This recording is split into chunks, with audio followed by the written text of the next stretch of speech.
On this episode of Ol Pejeta Diaries, Kenya struggles in the midst of a severe drought. The impact on people north of us is horrendous. The rainy seasons have failed for the last few years. I've worked in Ol Pejeta for 22 years, and I've never seen a drought like this. The river that is Ol Pejeta's main lifeline has dried up. That's the first time in history that river's dried up. And the animals are beginning to die. This is becoming a common sight here now, unfortunately. And the drought is causing more problems in the villages.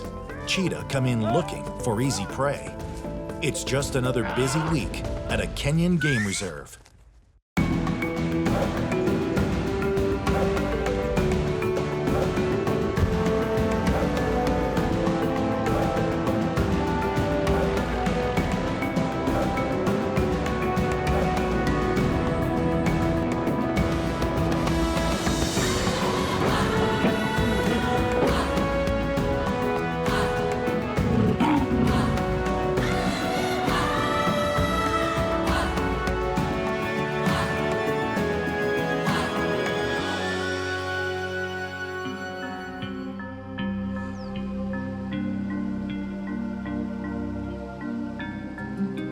Kenya is in the grips of one of the worst droughts in recent times.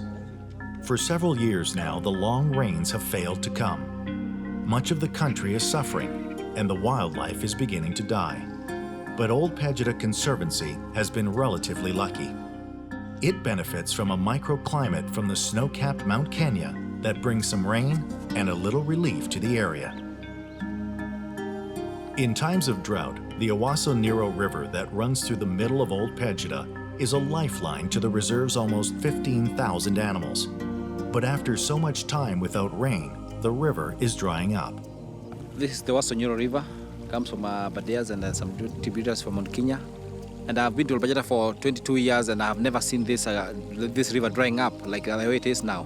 You can see the little water flowing now. This has been released from like a week ago. It's a problem to human and animals. Hopefully once it rains, the problem is gone. But with the rains predicted to be at least several weeks away, staff fear the worst is still to come. The river has stopped flowing, and the remaining pools are becoming stagnant and will soon dry up. You know, this is certainly one of the worst droughts we've seen in a long, long time. There's things that are taking place on Ol Pejeta, like our main river drying up. That's the first time in history that river's dried up. The impact on people north of us is horrendous. That's their only water source is gone, and it's gone for a good 6 months until we get proper rains and the water levels are brought back up. The Ewaso River snakes its way through Kenya for 300 kilometers from the slopes of Mount Kenya through the driest and hardest hit regions to the north, eventually ending in Lake Turkana. Normally, it supplies 7% of the country's drinking and agricultural water. But halfway through Ol Pejeta, the river has run dry.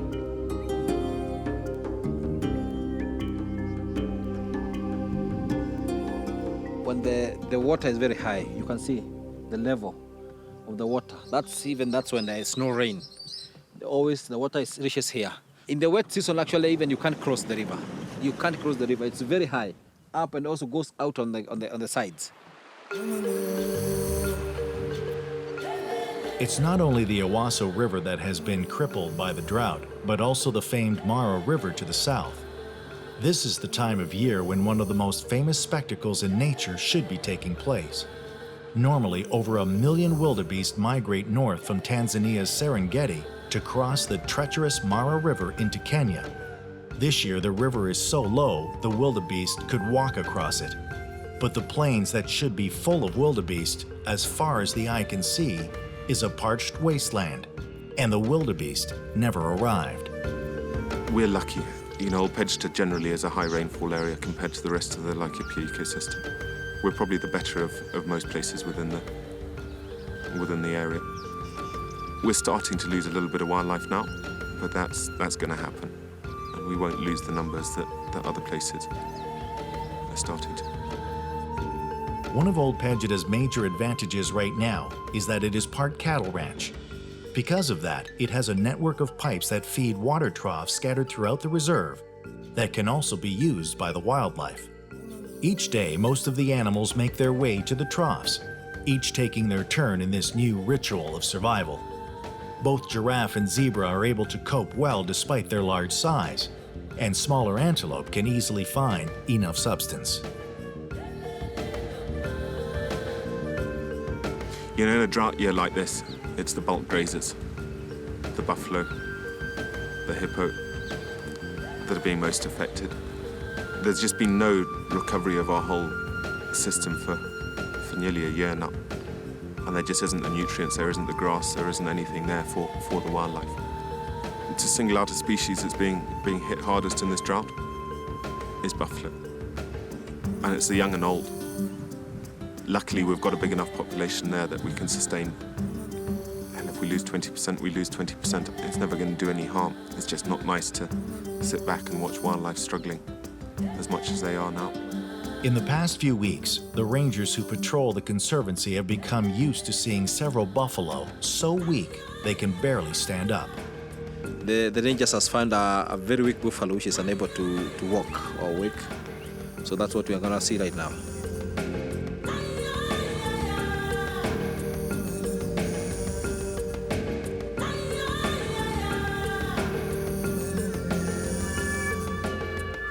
This buffalo is an old male, nearing the natural end of his life. Unable to find any grass to feed on, he retreats to the shade of the bushes and will slowly fade away. It is easy to spot weak buffalo. Buffalo are one of the most dangerous animals in Africa. Normally, they are very aggressive and at close range would certainly charge the rangers. But without the energy, this one avoids confrontation and slowly retreats. Yeah, that buffalo actually, the one we have seen right now, it's going to die. Definitely it's going to die. You see, it's very weak, able to wake up maybe in 3-4 days' time. It will definitely die.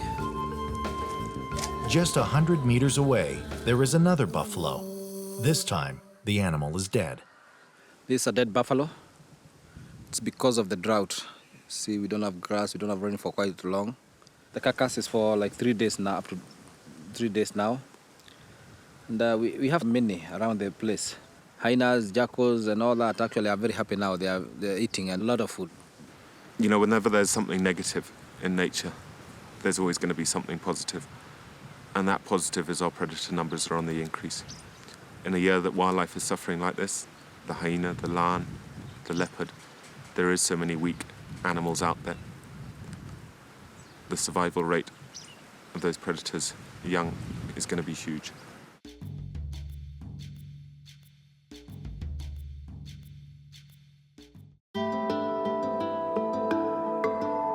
Kenya has been in the grips of severe drought for several years. The rainy seasons have consistently failed, and the country's fertile lands are turning to dust. In the drought, Ol Pejeta Conservancy has a major advantage. The wildlife reserve is next to the snow-capped Mount Kenya.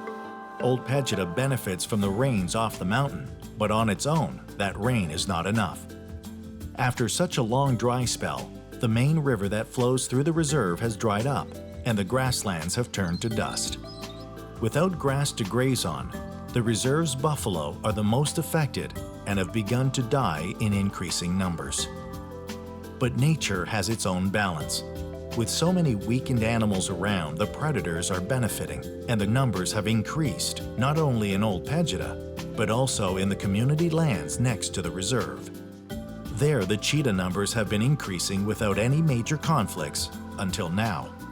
A group of 4 brothers have been attacking and eating village sheep. That family of cheetah have been out in the community certainly for a year and a half, and there have been no problems up until about 2 months ago. My guess is it's effects of drought, limited numbers of wildlife, increased human presence within that area.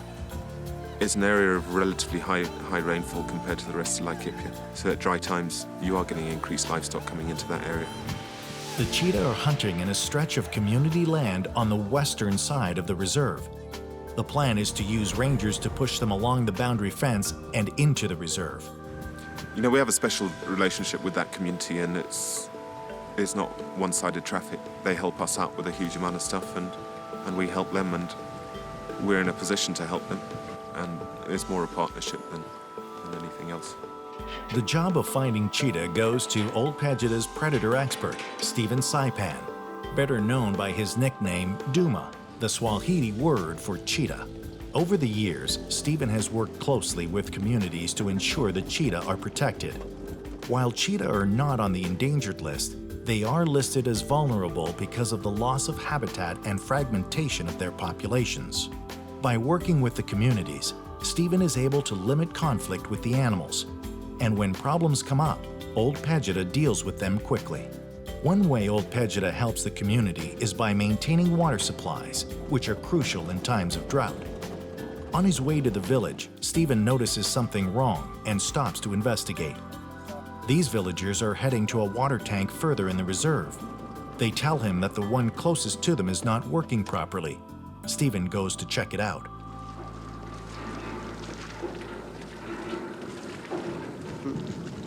They'll send some guys to come and clean. They'll fill water through this pipe because it seems it's not now bringing water here. Ol Pejeta will send a person to fix the pump and drain the stagnant water. After that, he'll refill it with fresh water. What are we going to do? We will walk towards where I saw them yesterday and search for that area. If we find them, we let the people around there know that there are cheetahs around there so that they don't take their animals towards the cheetahs and push them into Ol Pejeta where they are safe. He heads out early, just after sunrise, to avoid the village herdsmen who will bring their livestock into the area to graze by mid-afternoon. But Stephen has his work cut out for him. Cheetah are shy and rarely ever seen. The community area is over 50 square kilometers, and finding them will be a challenge. Luckily, Stephen saw them the previous day while driving along the perimeter fence, so he knows roughly where to start looking. Cheetah leave tracks, and knowing where to start looking for those tracks is a big help.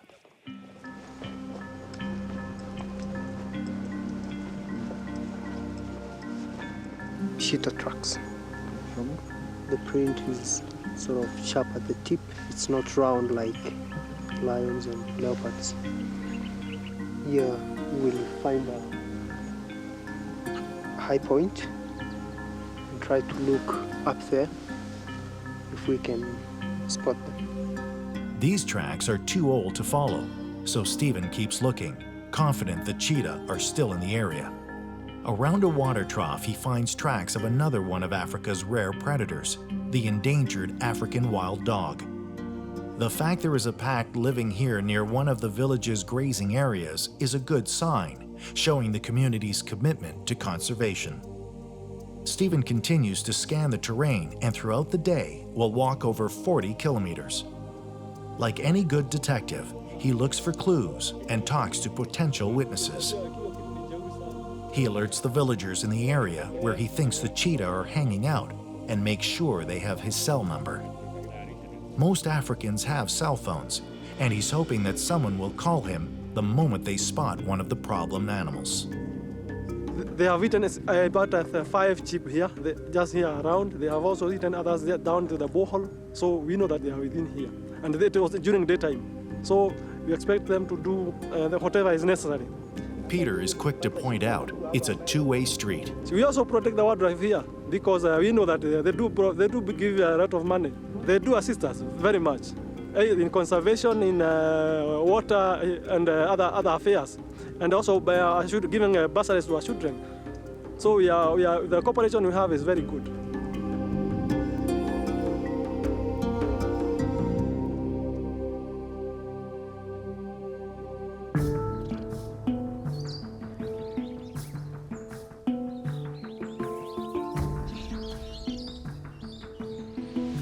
Ol Pejeta is at the southern end of Kenya's Laikipia region.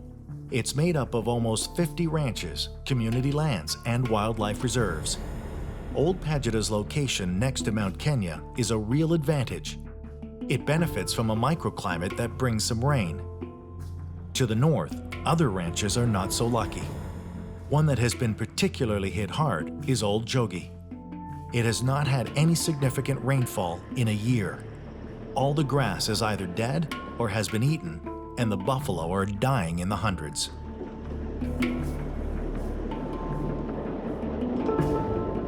Batian's counterpart at Old Jogi is game warden Jamie Gamer. He has never seen a drought this severe. This is becoming a common sight here now, unfortunately. A lot of buffalo dying, a lot of other animals dying as well, a few zebra, a few impala. Again, like I said, predominantly the grazers at the moment are being the most affected. Out of sheer desperation, Jamie is feeding the wild animals. Normally, buffalo are dangerous and can be extremely aggressive. But now, each day they gather and wait patiently for their lunch to arrive. Bales of hay are loaded onto a tractor and driven out to several spots for the buffalo. We've got about 450 buffalo, which are probably being most affected by the drought. We're feeding about 375 bales of hay a week at the moment, which just seems to be keeping them going. We're desperate for rain now.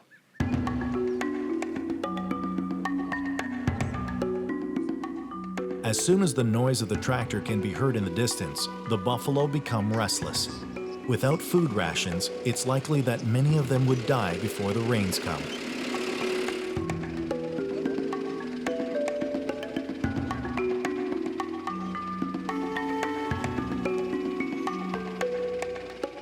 The rangers set to work, spreading the bales.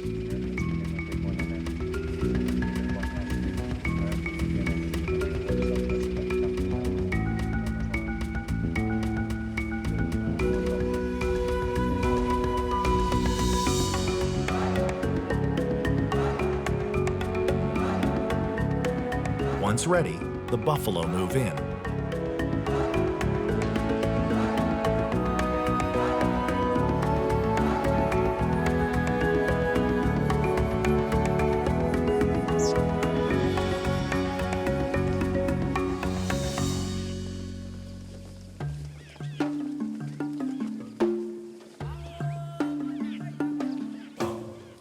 You can obviously see them coming running in when they hear the tractor, but this particular herd seems to be solely reliant on this hay now. They don't seem to leave this area at all, and they just wait for the sound of that tractor coming in with the hay. We hear from weather forecasters that we might be able to expect El Niño, a phenomenon that we tend to encounter here about every 10 years, and generally means high rainfall over the next few months. Arguably too much rainfall. But to be honest with you, any rainfall will be good here right now.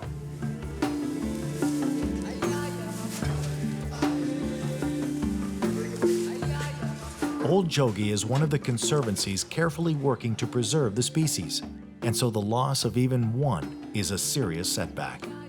A typical white rhino will spend half its day eating and can consume between 60 to 80 kilograms of grass in one day.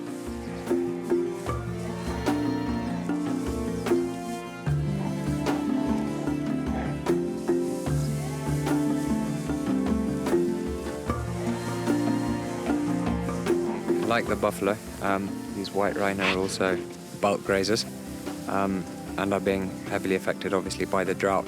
Most of them are not actually going out and looking for alternative graze. They're just hanging around here, like the buffalo waiting for the hay to be brought.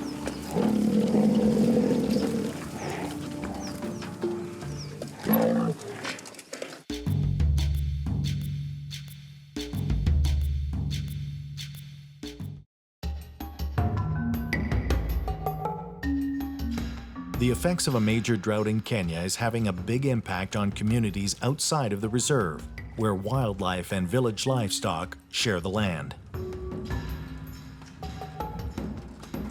After a difficult 3-day search, Ol Pejeta's predator expert Stephen Saipan has found 4 problem cheetah that have been killing sheep in the community lands. The plan now is to use 25 rangers to push the cats into the reserve, where they will be relatively safe. But more importantly, they will be kept away from the community. The cheetahs are just near the fence. Yeah, we are trying to deploy rangers on high points to get a few of the cheetahs if they pop out into the plains. And after we make an extended line and try to push them towards Sirima. Wambogo.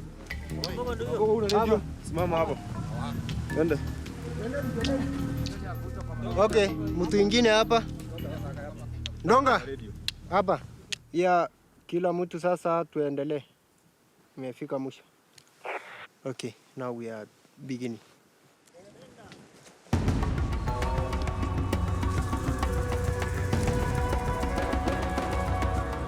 The rangers will walk in an extended line behind the cheetah and make lots of noise to drive them towards the fence. Once they get them close to the fence, the rangers will cut out a hole so the cheetah can cross into the reserve. However, when cheetah are chased like this, they can also go into a defensive mode.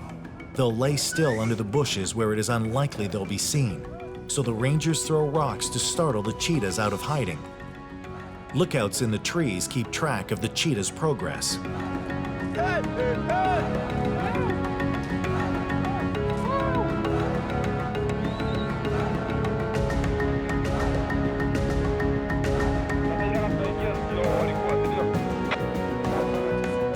As the cheetah gets closer, the rangers cut the fence and pull back out of sight so the animals can go through.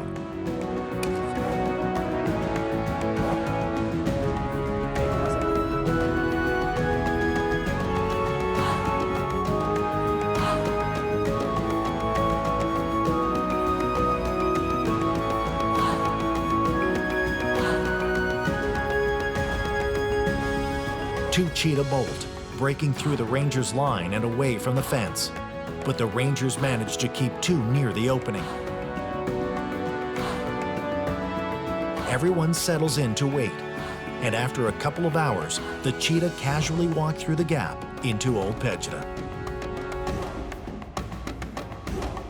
A couple of weeks later, the rangers repeat the operation, and the final two cheetah are successfully pushed into the safety of the conservancy.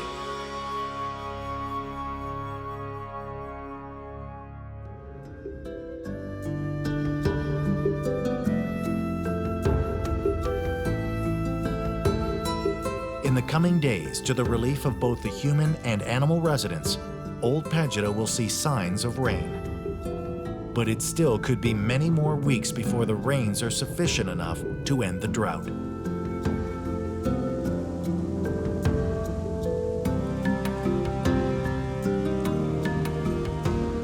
There is still talk of an El Niño building in the Pacific, which could bring extremely heavy rains to Kenya. If that hits, there will be water, but also severe flooding and inevitably more loss of life. For now, everyone watches the clouds with anticipation and hope.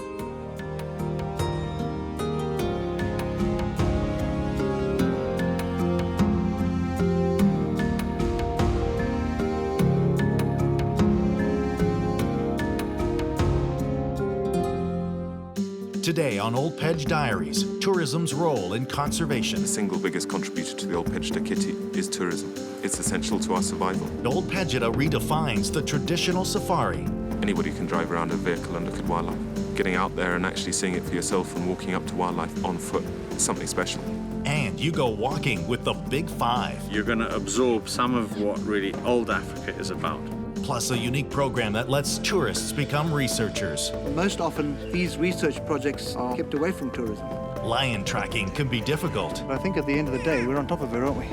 It's just another busy week at a Kenyan game reserve.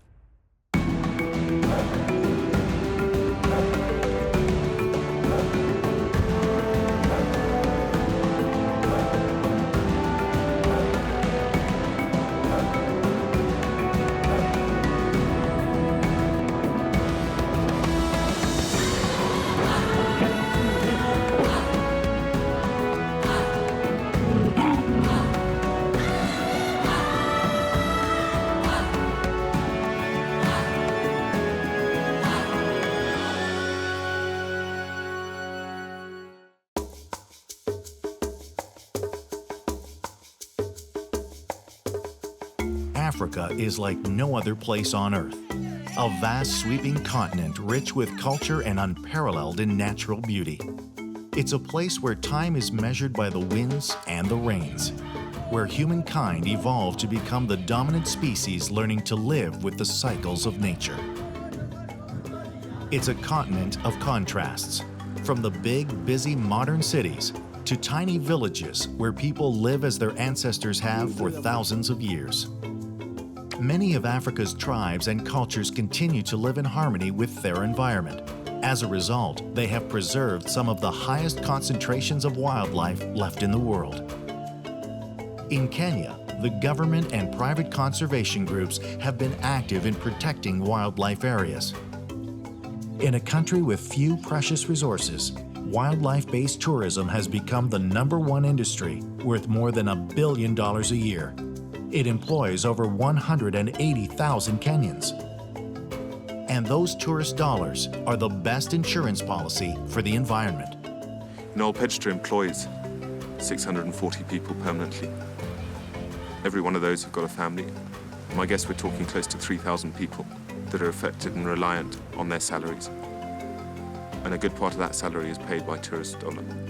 In the last decade, the popularity of the modern tourist safari has been a boon for the environment in many ways. It's led to a reversal of habitat loss. The people of Kenya now see preserving wildlife as an economic benefit. Ol Pejeta was part of that transition. 5 years ago, it was a cattle ranch. Since it shifted its focus from ranching to becoming a major wildlife preserve, the animals have flourished. Ol Pejeta, from the tourism perspective, is probably one of the single most exciting places, I think, certainly within Kenya, to go. You've got such a variety of wildlife and habitat and a huge choice of places to stay, and Ol Pejeta's catering for every part of the market. One of the big draws for tourists to Ol Pejeta is the chance to see the African Big Five in a natural setting. They are the iconic African animals, considered to be the most dangerous and aggressive. They are elephant, lion, leopard, buffalo, and the critically endangered black rhino. As well, Ol Pejeta has one of the largest chimpanzee sanctuaries in Africa. And because of its status as a conservancy with a research and education center, tourists can get up close and personal with a tame black rhino named Baraka. As a private reserve, Ol Pejeta can offer its guests a taste of Africa that is not allowed in the national parks. You know, there's some pretty unique activities offered by the camps within Ol Pejeta. Walking, for instance. To me, there's no better way. Anybody can drive around a vehicle and look at wildlife. Getting out there and actually seeing it for yourself and walking up to wildlife and being able to experience it. Being part of our research team on land tracking and conducting some of our research for us. The mere fact that you can be part of the Ol Pejeta team and contribute to what we're trying to achieve, I think it's a huge value and something you're not going to find everywhere you go. Guests have their choice of vacation experiences on this 90,000-acre conservancy. For those people who want more luxurious accommodations, there is the Kecheche camp, run by Andy Webb. This is the third of the trio of Kecheche camps, and we've concentrated on being small. The market that we aim at is those that are comfortably off, not looking for a budget holiday, but those who are looking for something a little bit smaller and more personal without breaking the bank. Our tents, of which there are 6, ablution ensuite, flush toilet, and spacious, open, airy, lots of gauze windows, open to the view, so guests feel that they're part of the environment.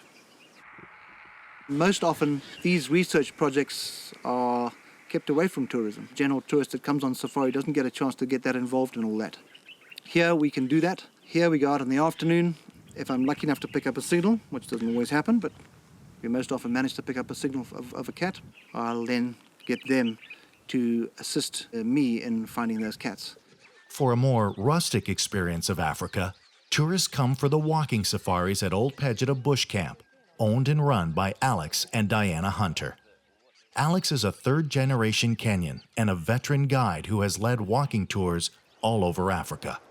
He has brought that experience and his philosophy to Ol Pejeta. Ol Pejeta Bush Camp is a camp that Diana and I set up about 3 years ago. Having done walking safaris and mobiles, we came here and found this spot on the river. What we were going to try and offer our guests was a genuine safari experience. Old-fashioned in its ethos in a way. This is what safaris were. So you're going to feel it. You're going to absorb some of what really old Africa is about. Today, Alex will take us on a guided tour of what his version of a bush camp is. Right. I'm going to show you around a bush kitchen. This is James, young chef. Simple as we live, we try and make everything as comfortable as we can on the food side. So he's doing tomato soup, which you're going to eat later. This is all farmed by local people around Ol Pejeta. Our food there is simple. Like tonight, we're having chicken curry. All the ironware, we try and help James whatever he needs, because it's tough working like this. Our guests have hot showers. What they do, they pour water into a drum which is heated. The hot water will come out the other side. So hey presto, you have instant hot water. This is called a type of kuni booster, sort of the tent. So I'm gonna show you around. If you were to take somebody who went on safari 30, 40, 50 years ago, this is what they would instantly be familiar with this type of setup, if you like. Through the other side, you have a flush loo, and you have as what we call a safari shower, a bucket shower. You'll hear all sorts of animals at night. From lion, leopard, buffalo, rhino come through. All sorts of these things are literally on the other side of the river. What we're trying to do is comfortably put you close to nature. You're not divorced from it, and the more luxurious you get, the more plunge pools or bigger rooms or sitting rooms and all of that, you're getting further and further away from the real thing. And Africa really, in its true essence, is in its simplicity.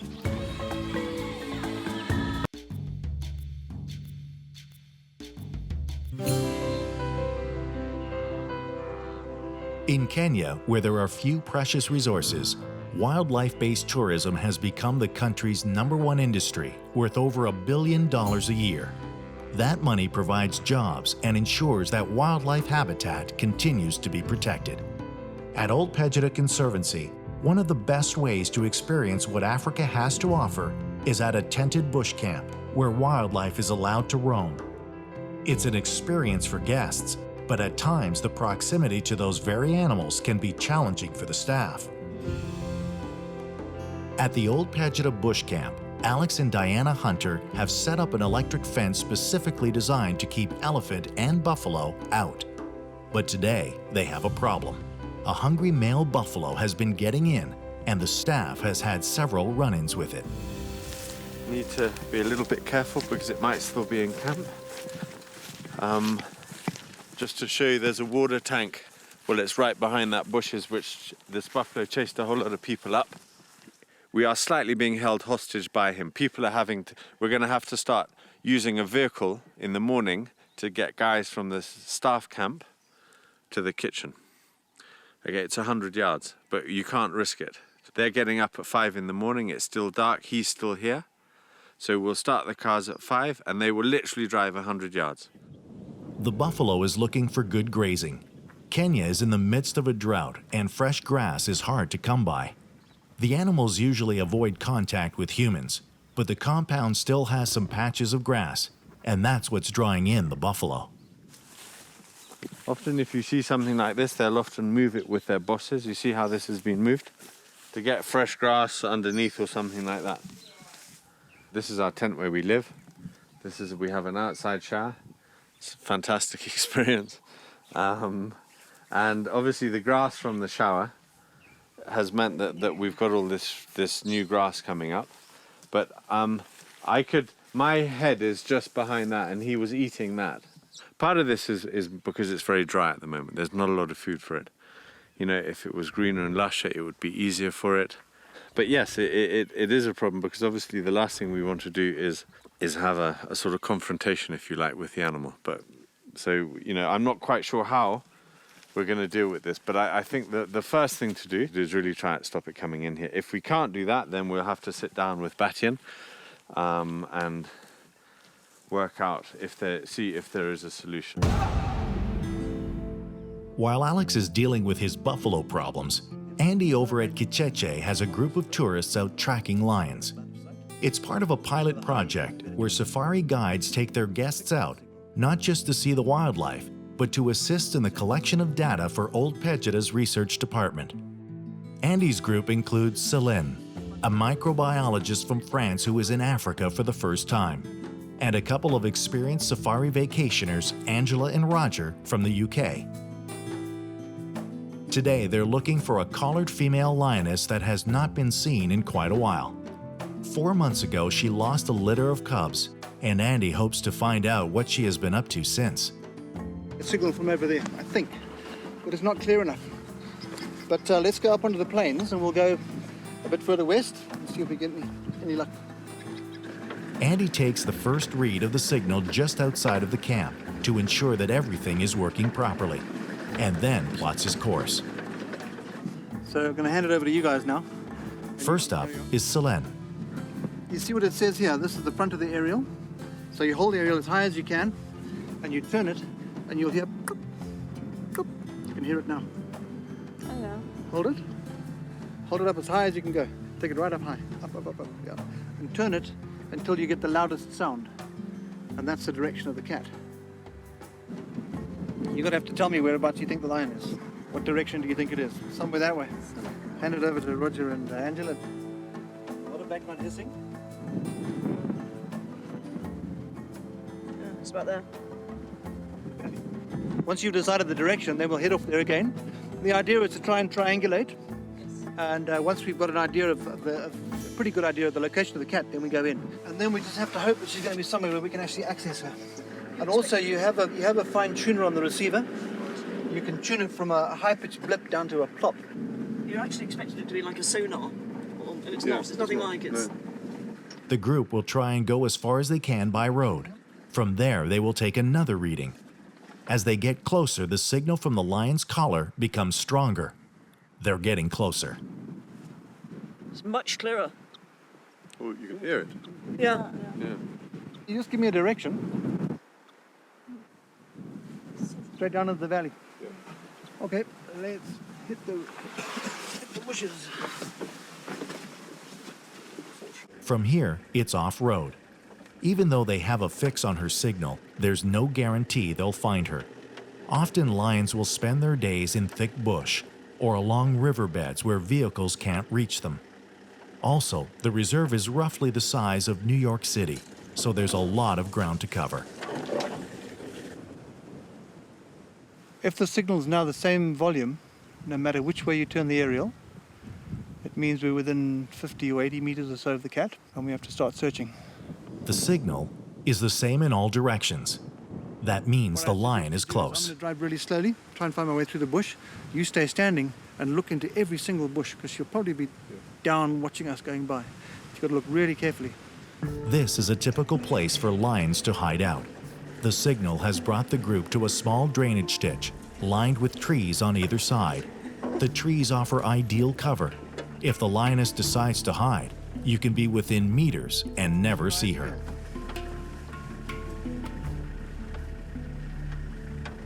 Roger continues to monitor the signal. If it begins to weaken, it means they've passed her. But I think at the end of the day, we're on top of her, aren't we? Yeah? Well, we can cross here.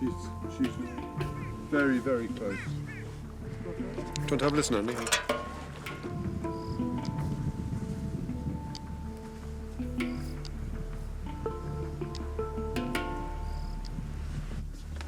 The lion's here. We know she's here. We've done 3 circuits and found ourselves back at the same spot. She's obviously decided she's not going to show herself.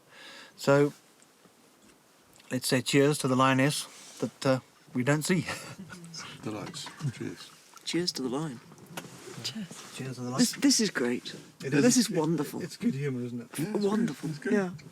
The element of the hunt and the chase, Yeah. and the fact that we know she's here. And there's still a chance. Yeah. She'll just appear. She could pop her head up at any time. Throw a sausage in.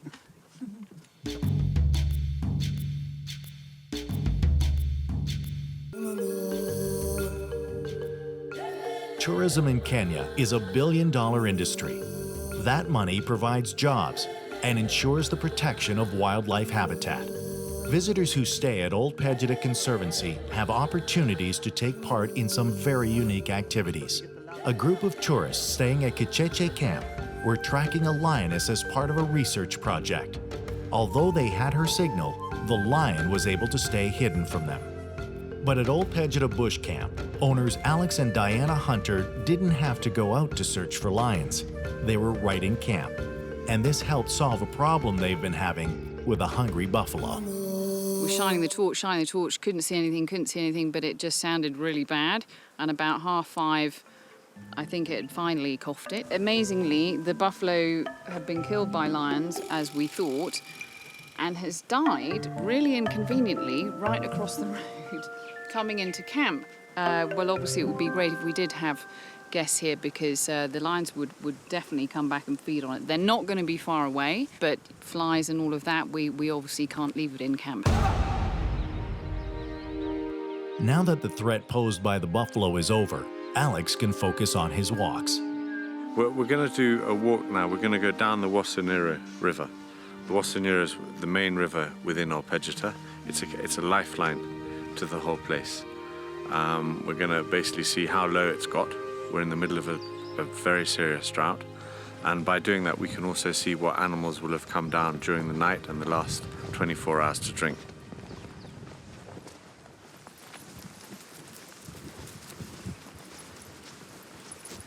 Oh, yeah. There's some waterbuck ahead that Latata has just pointed out.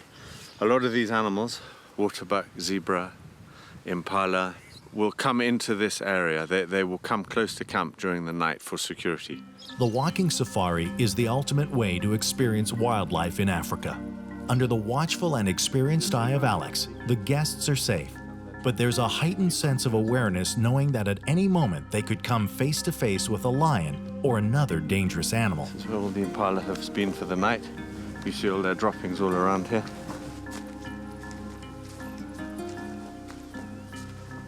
This is a female waterbuck that was nailed by some lion about 2 nights ago. The hyenas haven't been in because it's still got its rib cage and all that is still intact. But they did a pretty good job of finishing the whole thing off. You can see here where it's been disemboweled. This isn't really what a waterbuck would eat or want to eat, but it's having to eat this because of the drought. They're eating these very, very coarse grasses, very poor nutritional value, takes a huge amount of energy to eat. Around our camp is a protected area. In a time like this, a lot of those animals are coming in because it's the last bit of grazing left. And they're willing to sort of sacrifice their fear of man. And the lions have also learnt that if they want an easy picking, by being somewhere within a kilometre of our camp, they're going to find lots of food. These are all yellowbill storks, and as these pools dry up, it's much easier for them to feed. As the water shrinks, they can eat their fish and their frogs and that whole kind of amphibian life.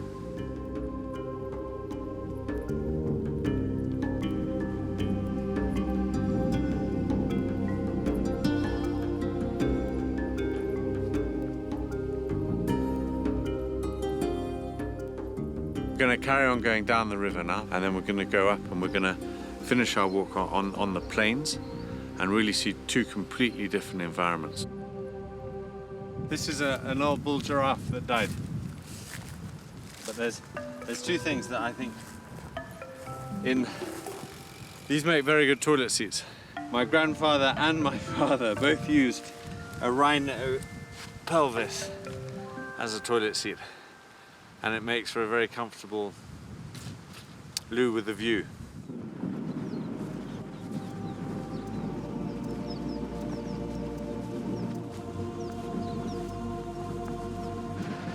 We've got 2 white rhino here that are just heading into thicker bush now. So we're just going to approach them on foot as quietly as possible. The wind is in our favor, but they're walking quite quickly.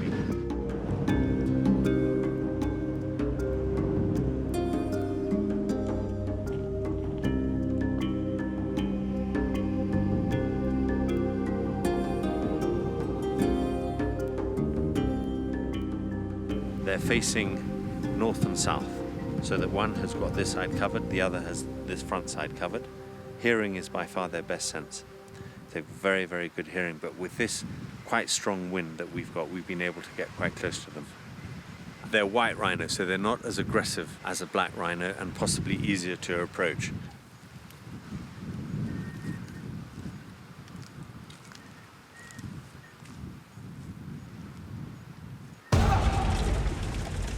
Back at Kicheche, Celine has another chance to see the elusive lion. She is once again tracking with Andy. This time they track and find another lion and find it on a kill. C'est magnifique. So in the last 3 days of lion tracking, we've had 2 days of success, which I'm quite happy about.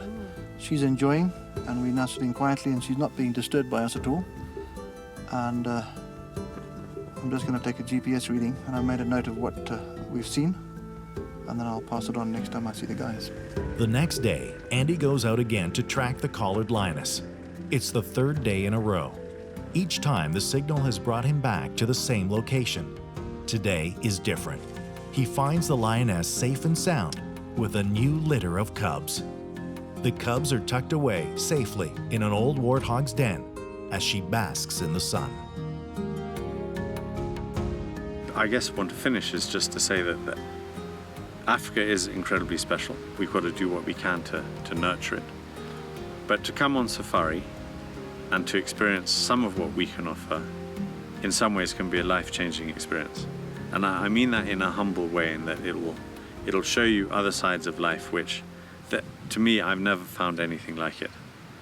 That's what keeps me doing it, is if I can pass that on to other people. Thank you.